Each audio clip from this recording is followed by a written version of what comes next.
Hello students, how are you? Hope सभी बच्चे आप लोग अच्छे होंगे.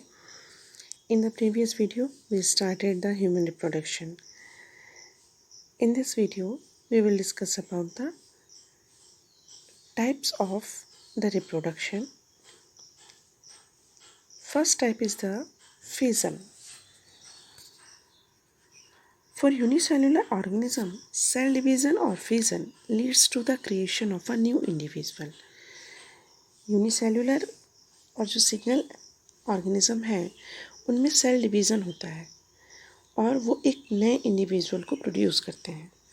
Many different pattern of the fusion have been observed many bacteria and protozoa simply split into two equal half during the cell division.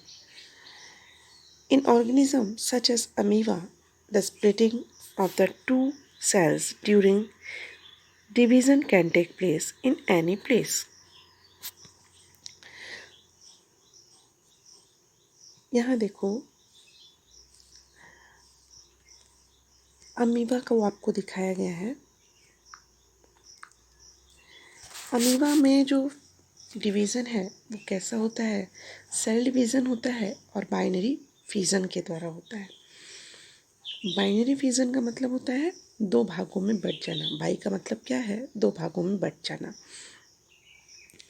देखो बेटा, ये आपका अमीबा है, ठीक है. It have the nucleus, it have the cytoplasm, okay. We know that it take the substances from the water. ये अपने खाने पीने की सारी चीज़ें किससे लेता है? वाटर से. और ये जो वाटर है वो ऑस्मो रेगुलेशन के थ्रू इसके अंदर जाता है, ये भी आपको मालूम है.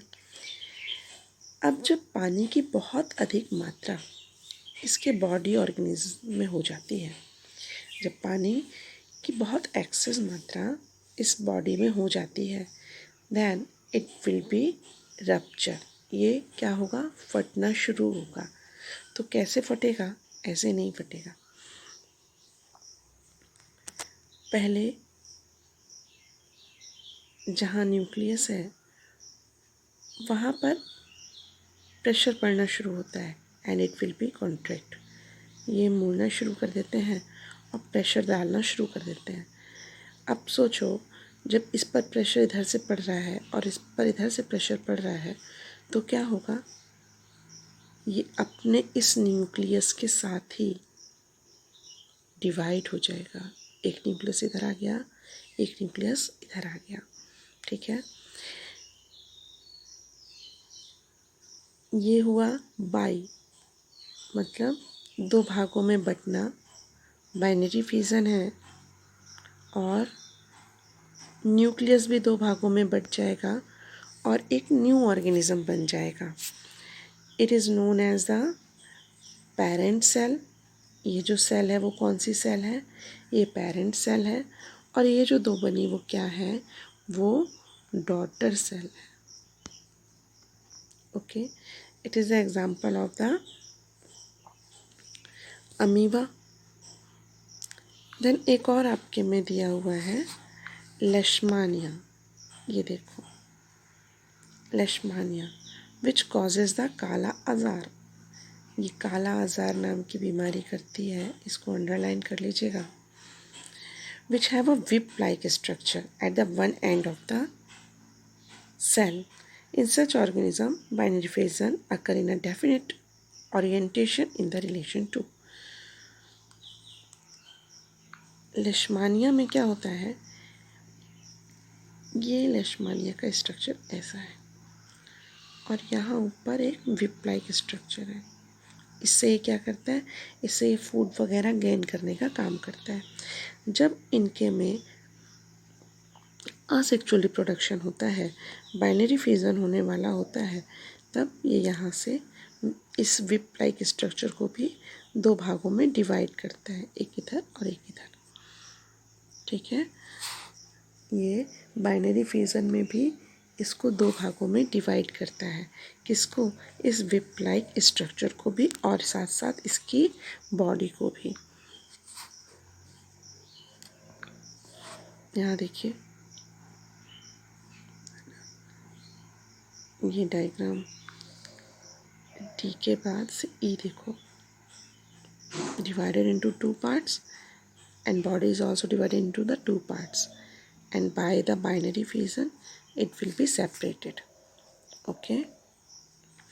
और फिर क्या लिखा है, binary fission occur in a definite orientation in the relation to. कभी कभी बाइनरी फिजन सिर्फ वहीं होता है जहाँ से वो पहली बार स्टार्ट हुआ था। Okay, these structure other single-celled organisms, such as the malarial parasite Plasmodium, divided into many daughter cells simultaneously by the multiple fission. Multiple fission का काम क्या है कि यहाँ देखिए आप, ये जो दिखाई दे रहा है ये प्लाज्मोडियम वाइवेक्स के स्पोरोजोइट्स हैं। क्या है ये, स्पोरोजोइट्स हैं। स्पोर्स समझ रहे हैं ना, ये प्लाज्मोडियम के स्पोर्स हैं, बीज हैं एक तरह के, जो कि मलेरिया फैलाते हैं, जो क्या करते हैं, मलेरिया फैलाते हैं। अभी हमने बाइनरी फ्यूज़न देखा कि उन्होंने अपनी ग्रोथ कैसे की, बाइनरी फ्यूज़न के थ्रू की, एक पार्ट को दो पार्ट में बांट लिया। यहाँ पर रिप्रोडक्शन कैसे होता है, it is done by the multiple fusion. एक फ्यूज़न से नहीं, बहुत सारे फ्यूज़न करने पड़ते हैं और ये एक ग्रुप बना लेते हैं। ठीक है, और ये जितनी भी हैं सब क्या है, डॉटर सेल्स हैं। Yeast, on the other hand, can put vary out of small buds that separate and grow further, as saw in the activity 8.1. अब आप ये एक्टिविटी 8.1 क्या है वो देख लेते हैं।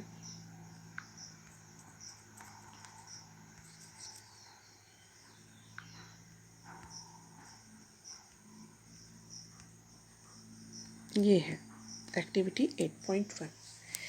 Dissolve about 10 gram of the sugar in the 10 milliliter of the water.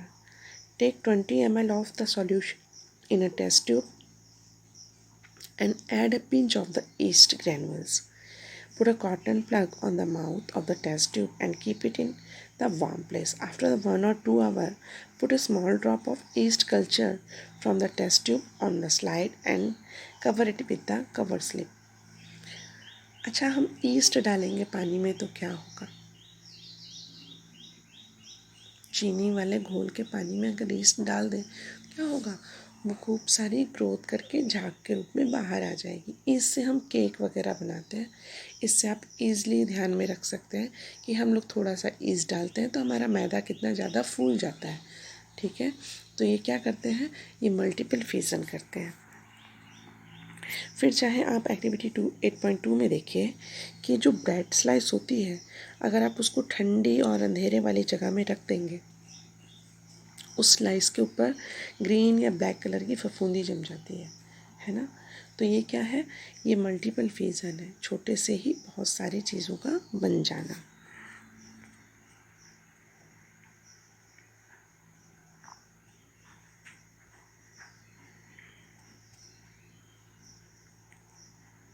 It is all about the fission, and the next video we will discuss about the fragmentation. Okay, thank you for watching this video.